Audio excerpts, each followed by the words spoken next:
오늘 말씀 열왕기상 1장 38절에서 53절까지의 말씀입니다. 함께 교독하여 읽도록 하겠습니다.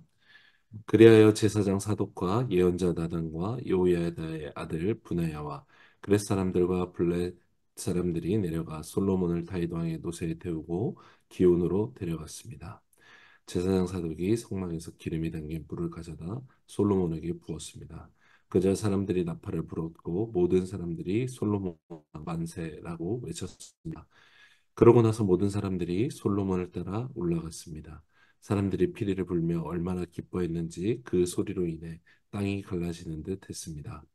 아도니아와 그와 함께 있던 손님들이 음식을 다 먹어갈 즈음 그 소리를 들었습니다. 나팔 소리를 들은 요압이 물었습니다. 성이 왜 이리 시끄럽고 소란스럽냐? 요압이 아직 말을 마치기 전에 제사장 아비아다의 아들 요나단이 도착했습니다. 아도니아가 말했습니다. 들어오너라.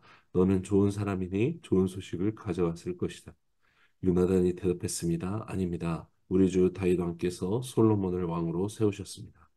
왕께서는 제사장 사독과 예언자 나단과 여호야다의 아들 분하야와 그렛 사람들과 블렛 사람들을 솔로몬과 함께 보내셨고 그들이 솔로몬을 왕의 노새에 태우고 제사장 사독과 예언자 나단이 기온에서 그에게 기름 부어 왕으로 세우셨습니다. 거기서 그들이 즐거워하며 올랐기 때문에 성이 떠들썩한 것입니다.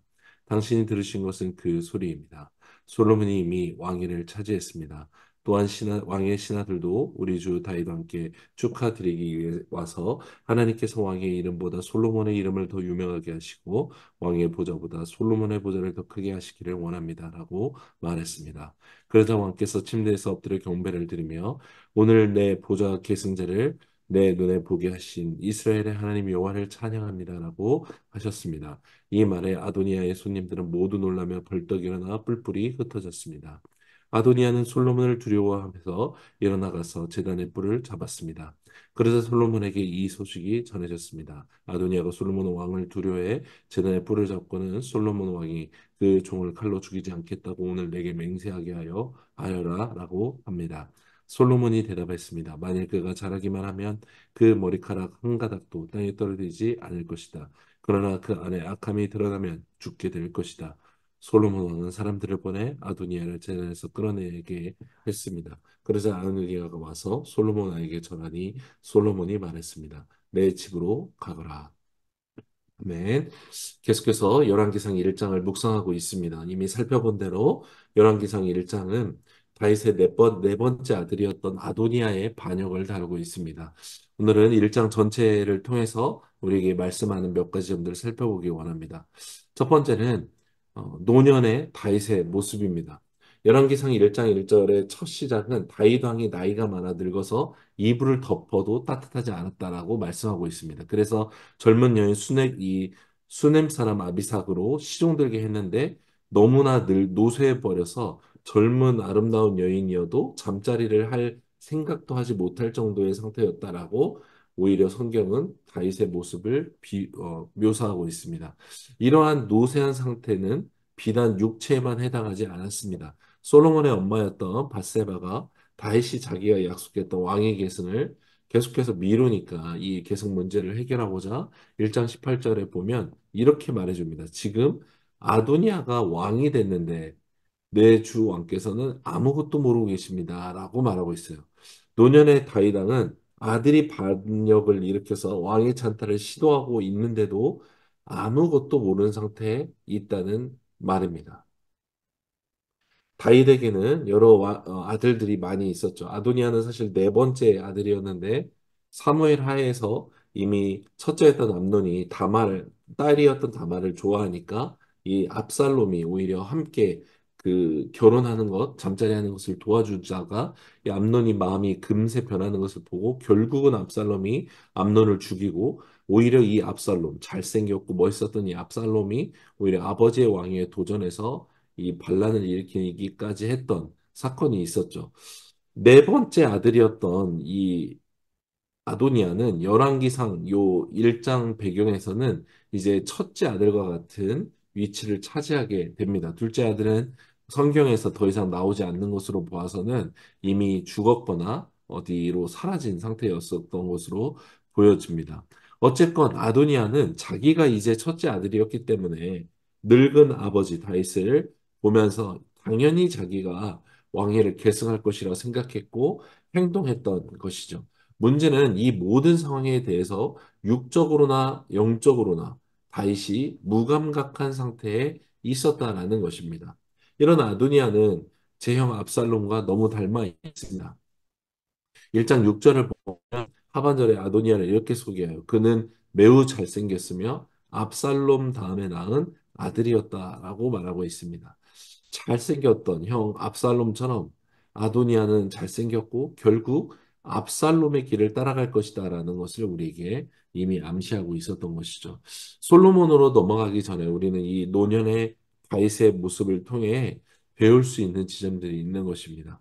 사울 왕을 피해 다녔던 그래서 너무나 고통스러웠던 이 다윗은 그때의 다윗은 총명했고 하나님 경외함이 가득했던 사람이었습니다.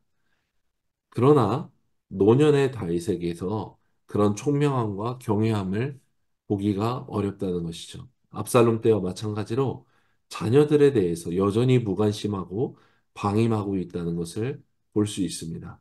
왜 다윗은 이토록 둔해지고 무감각해졌을까?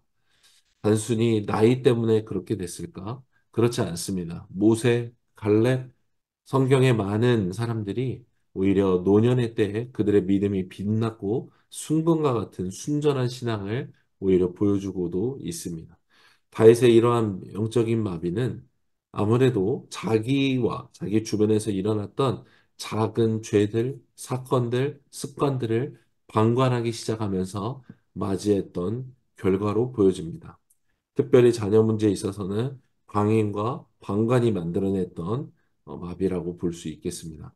여러분, 사랑하면 상관하게 됩니다. 방관할 수 없습니다. 젊어서의 다윗은 사울의 옷자락만 자른 것으로도 하나님이 기름 부으신 왕에 대해서 자기가 그렇게 행한 것으로 인해 고통했던 사람입니다. 그러나 노년의 다윗에게서 이런 어떤 영적인 민감함을 찾아볼 수 없게 된 것이죠. 어쩌면 우리를 넘어뜨리는 것도 마찬가지입니다. 내가 알면서도 허용하고 있는 작은 것들로부터 우리의 영적인 상태가 마비되기 시작한다는 것이죠. 혀의 탐닉, 눈의 탐닉, 게으름의 탐닉, 재물에 대한 탐닉, 자리에 대한 탐닉, 높아지려는 우위의 탐닉, 그것이 무엇이건 내가 알면서도 하나님보다 사랑하여서 허용하고 내가 스스로 취하고 있는 이런 작은 탐닉과 죄들이 하나님에 대한 감각을 마비시키게 된다는 것입니다. 사랑하는 여러분, 나의 욕적인 만족을 위해 선택하는 것이 아니라 하나님을 위한 선택이 이어지는 오늘이 되기를 원합니다. 오늘의 은혜를 구하며 살아가기를 원합니다. 오늘 주걸 인생인 것처럼 가장 소중한 것을 선택하며 살아가는 삶을 열망하기를 원합니다. 죄가 틈타지 못하도록 거룩하고 순결한 신부로 살기 원합니다. 그렇게 우리의 겉사람은 후패할지라도 우리의 속사람은 날마다 새롭게 되는 그 은혜로 살게 되는 우리 모두가 되기를 원합니다. 두 번째는 아도니아의 반역입니다. 아도니아는 이미 말한 것처럼 잘생겼다라고 말씀합니다. 이미 위의 세 형제는 사라졌기 때문에 왕위를 이을 첫 번째 아들과 다름없었습니다. 실제로 본인이 가만히 있었다라면 그렇게 되었을 확률이 높겠죠.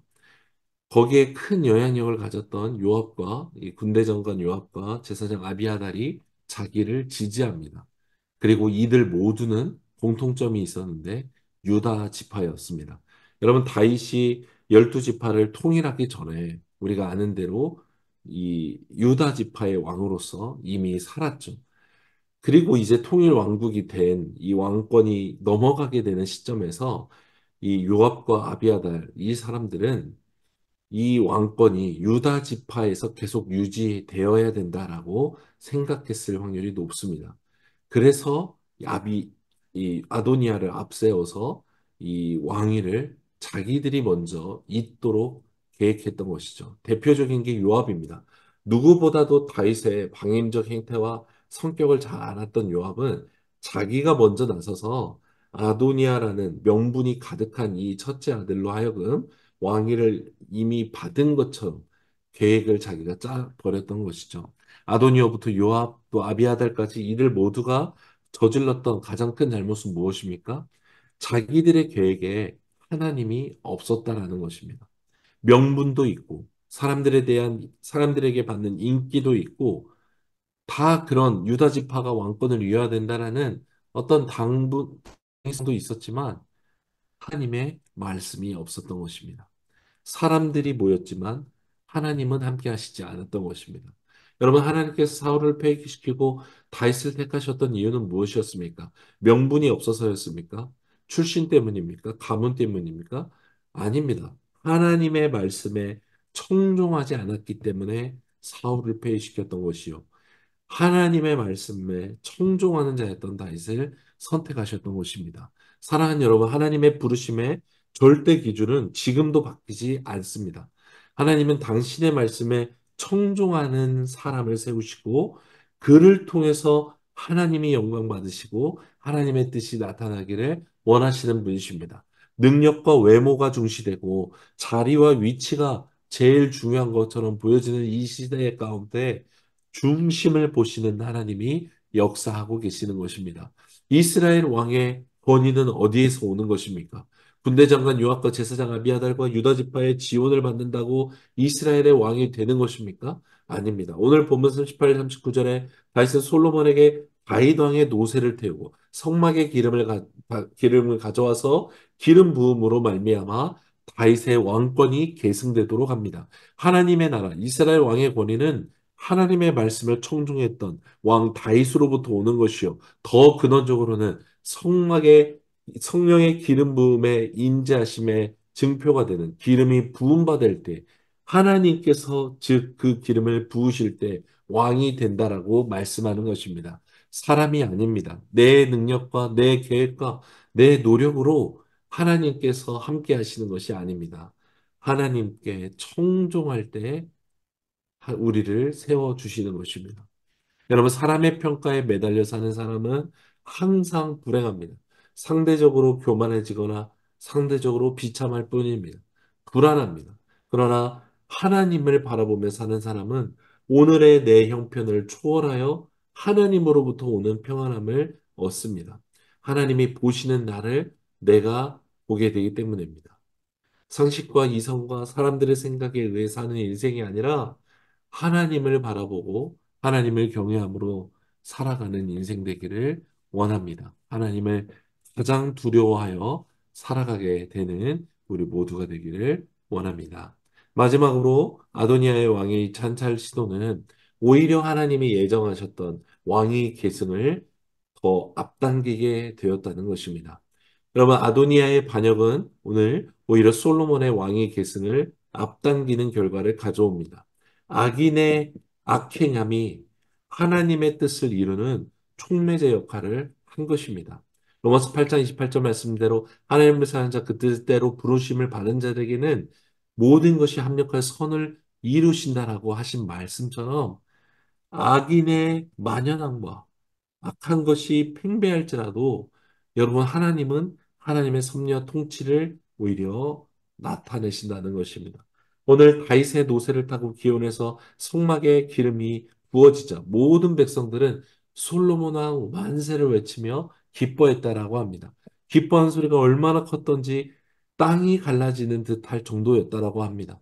다윗왕의 다윗 왕이 늦춘 왕위 계승이 자녀들뿐만 아니라 이스라엘 백성들에게도 사실은 굉장히 큰 인내를 필요로 했다라는 것을 알 수 있습니다. 왜 우리 왕은 후계자를 공표하지 않지? 왜 우리 왕은 왜 이 일들을 진행하지 않지라고 생각했던 것이죠.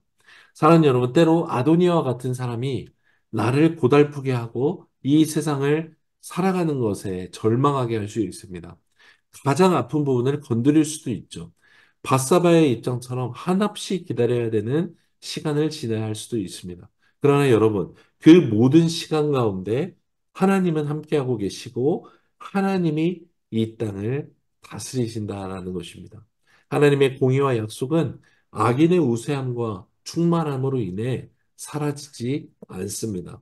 악인의 죄악은 하나님의 심판의 활시위를 단기는 자극이 되고 하나님의 일하심을 가져오는 마중물이 되는 것입니다. 우리가 믿는 것은 바로 사람에 의해 휘어지지 않는 하나님의 약속이고 통치입니다. 이 영원하신 하나님의 통치를 믿는 것, 이것이 바로 우리의 믿음인 것이죠. 사랑하는 여러분, 영원한 통치를 믿는 이 믿음은 오늘 나의 삶으로 증명되는 것입니다. 오늘 내가 한 말과 내가 하는 선택과 행동이 진짜로 내가 하나님을 믿는 것인지 대변하는 것입니다. 다른 사람에 의해서, 환경에 의해서, 어려움에 의해서 여러분, 그것이 내 삶을 송두리째로 지배하고 바꿀 수 있다라면 여러분, 우리는 하나님이 아니라 환경과 이 문제 때문에 살아가는 인생이라는 것입니다. 여러분, 이 모든 것으로부터 떠나 하나님의 전능하신 손 안에 내가 살아가고 있다라는 것을 기억하십시오. 이 믿음 안에서 오늘 우리에게 주어진 하루하루를 영원하신 주님과 동행하기를 힘쓰기 원합니다. 지금도 지나가고 있는 1초 1초 한순간 한순간을 사랑하는 주님과 함께하여 결정하고 살아가는 은혜를 누리게 되기를 원합니다. 그렇게 오늘을 살지만 영원을 누리는 오늘의 우리의 삶이 되기를 간절히 기도합니다.